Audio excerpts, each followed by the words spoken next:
नैहर में दीहा भाई हो भतीजवा, ससुरा में देवरा दुलरुआ।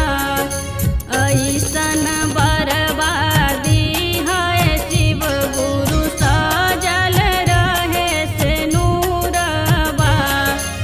ऐसन बर्बादी है शिव गुरु सजल रहे से नूरबा।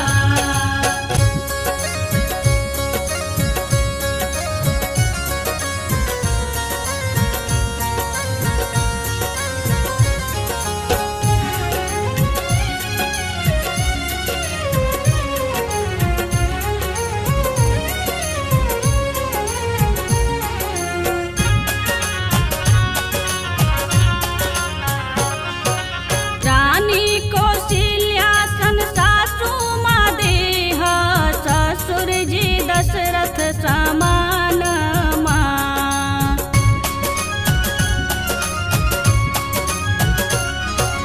रानी कौशल्यासन सासू माँ देह, ससुर जी दशरथ समान माँ।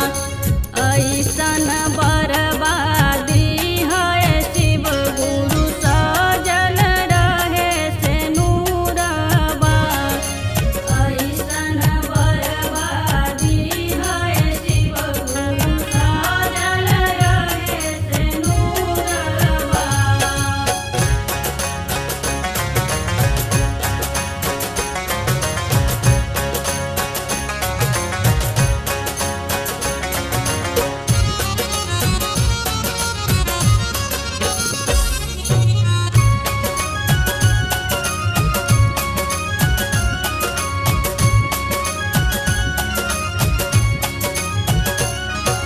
राम भगवान सन स्वामी जी दीह, लक्ष्मण समान देवरबा।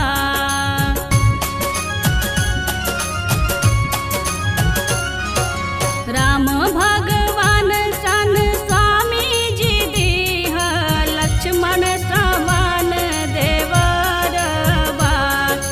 लव कुश ऐसन